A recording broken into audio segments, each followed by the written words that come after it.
नमस्कार, देवभूमि चैनल में आपका स्वागत है। आज के इस वीडियो में हम चर्चा कर रहे हैं अक्टूबर मास में आने वाली दूसरी एकादशी की, जो कि हर वर्ष आश्विन मास के शुक्ल पक्ष की एकादशी होती है। नवरात्रों की समाप्ति पर यह एकादशी आती है, दशहरे के ठीक अगले दिन होती है।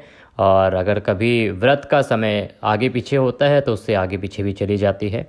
तो आइए बात करते हैं इस एकादशी की। हर वर्ष आश्विन मास के शुक्ल पक्ष की एकादशी तिथि, जिसे हम पंपाकुश एकादशी के नाम से जानते हैं, पंपाकुश एकादशी की पूजा आश्विन मास के शुक्ल पक्ष की एकादशी को की जाती है।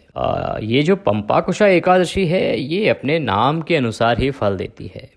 ऐसी मान्यता है कि पंपाकुशा एकादशी का अगर कोई निराहार रह के पूरे नियम के साथ व्रत करता है तो उससे श्रीहरि की विशेष कृपा प्राप्त होती है और इससे उसके जीवन के सभी पाप नष्ट होते हैं। वो श्रीधाम के लिए अपना मार्ग प्रशस्त करता है, साथ ही उसके परिवार में सुख समृद्धि का वास होता है, धन दौलत की पूर्णता आती है और वह सभी प्रकार के सुखों को भोगने लगता है। इस एकादशी पर भगवान श्रीहरि के साथ माता लक्ष्मी की भी पूजा की जाती है। ये तिथि है कब, एकादशी का व्रत कब करना है, पारण का समय क्या है, उसके बारे में आपको बताएं उससे पहले जान लेना आवश्यक है कि इस दिन आप किस विधि से पूजा करें कि श्रीहरि की कृपा आपको प्राप्त हो और कोई त्रुटि आपसे इस दिन ना हो जाए।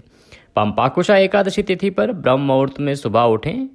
इस समय भगवान विष्णु को प्रणाम कर व्रत का संकल्प लें। आप घर की साफ़ सफाई करें या आपके घर में जो भी साफ़ सफाई करने वाले हैं उनसे वो साफ़ सफाई हो जाए। उसके बाद अपने स्नान ध्यान करने के बाद, दैनिक कार्यों से निवृत्त होने के बाद गंगा जल मिश्रित एक लोटा लें। लोटे में जल लें, उसमें थोड़ा सा गंगा जल डाल लें। उससे सबसे पहले आचमन करके आपको शुद्ध करें। पीले रंग का एक वस्त्र धारण करें और भगवान भास्कर को जल अर्घ्य दें। तत्पश्चात पंचोपचार कर भगवान विष्णु की विधिवत पूजा अर्चना करें। भगवान विष्णु को पीले रंग का फूल और मिठाई अवश्य अर्पित करें। पूजा के समय विष्णु चालीसा का पाठ कर सकते हैं। अगर हम विस्तृत रूप से पूजा की बात करें तो सबसे पहले आप अपने मंदिर के आगे या जहाँ भी आप पूजा करते हैं आसन लगा के बैठ जाएं। एक चौकी लें, कोई पटरा लें या आपके मंदिर में अगर श्रीहरि की कोई मूर्ति या प्रतिमा या तस्वीर है तो उसको रख लें। सबसे पहले आप उनको शुद्धियोदक स्नान कराएंगे। आपने जो लोटा लिया है, लोटे में जल में गंगा जल डाला है, उससे आप सांकेतिक स्नान प्रभु को कराएंगे। माता लक्ष्मी साथ में है, उनको स्नान कराएंगे। सांकेतिक स्नान का अर्थ होता है कि आप पानी के कुछ छींटे उनको देंगे। चाहे वो एक पुष्प के सहारे से ले सकते हैं कि एक पुष्प लीजिए, उसको पानी में डिप कीजिए और उससे छींटे दीजिए, या आप अपनी 2 उंगलियों से भी छींटे दे सकते हैं। फिर एक साफ़ वस्त्र लीजिए, साफ़ वस्त्र से प्रभु को साफ़ कीजिए, उनके मुखारबिंद को साफ़ कीजिए, पोंछ दीजिए। उसके बाद में भगवान को आप तिलक करेंगे। तिलक करने के बाद उनको मौली के वस्त्र के रूप में मौली अर्पित करेंगे। मौली का एक टुकड़ा तोड़िए, वो भगवान विष्णु को अर्पित कीजिए, माता पार्वती को अर्पित कीजिए। आपके यहाँ गणपति हैं, गणपति जी को अर्पित कीजिए।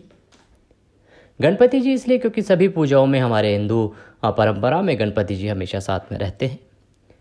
अगर नहीं है तो भी कोई बात नहीं, आप भगवान श्री हरि विष्णु और माता लक्ष्मी को अर्पित कीजिए। उसके बाद प्रभु को पुष्प अर्पित कीजिए। पीले रंग के फूल अगर आपके पास हों तो वो उत्तम है। उसके बाद आप बैठ जाइए, बैठ के प्रभु की कथा सुनिए, जो इस एकादशी व्रत की कथा है। आपके पास नहीं है तो हमारा जो वीडियो है इसमें आगे आपको कथा भी सुनाई जाएगी। इसके अलावा दूसरा वीडियो भी हमारा होता है जो सिर्फ कथा के लिए होता है, आप उसमें भी कथा सुन सकते हैं। एकादशी व्रत, ये पंपाकुशा एकादशी व्रत की कथा, उसको सुने, भगवान को प्रणाम करें। अगर आपके पास और समय है तो आप विष्णु चालीसा का पाठ कर सकते हैं।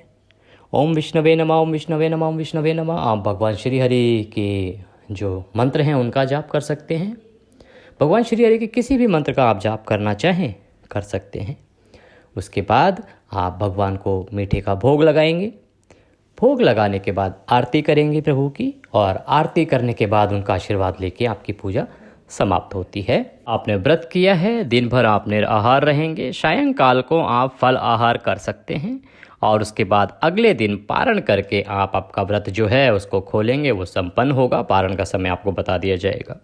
अब बात आती है कि ये पापों का हरण करने वाली, सुख सौभाग्य देने वाली पंपाकुशा एकादशी है कब, तो 2023 में ये 25 अक्टूबर को है। देखिए, एकादशी का आरंभ तो 24 अक्टूबर को ही हो जाएगा, लेकिन सूर्योदय की तिथि के अनुसार, जो उदय तिथि है वो मान्य होती है हमारे समाज में, तो उसके अनुसार जो व्रत है वो 25 अक्टूबर 2023 को है। द्वादशी युक्ता जो व्रत करते हैं वो भी 25 अक्टूबर को ही है। देखिए, हम अपनी जानकारी आपको दे रहे हैं जो पंचांग के अनुसार है। हमारी आपसे सिर्फ इतनी प्रार्थना है कि अगर वीडियो अच्छा लगे तो आप उसको शेयर और लाइक ज़रूर करें, क्योंकि आपका एक लाइक, आपका एक कमेंट ही हमारी मेहनत को सफल बनाता है। इसी से हमें लगता है कि हम आप तक पहुंच रहे हैं। आपका एक लाइक, आपका एक कमेंट ही हमारे लिए आपकी दक्षिणा है। भारतीय शास्त्र के अनुसार अगर आप किसी ब्राह्मण से कुछ भी पूछते हैं तो उसके लिए आपको एक दक्षिणा ज़रूर देनी चाहिए। वो दक्षिणा का कोई निश्चित वो नहीं है कि वो क्या होना चाहिए, कैसे होना चाहिए। तो हमारे लिए आपका एक कमेंट, आपका एक लाइक, आपका एक शेयर ही दक्षिणा रूप है। तो आप कमेंट में जय श्री हरि लिखें, ओम विष्णवे नमः लिखें, ये हमारे लिए पर्याप्त होगा। और आप इस प्रकार से एकादशी का व्रत का पालन कीजिए।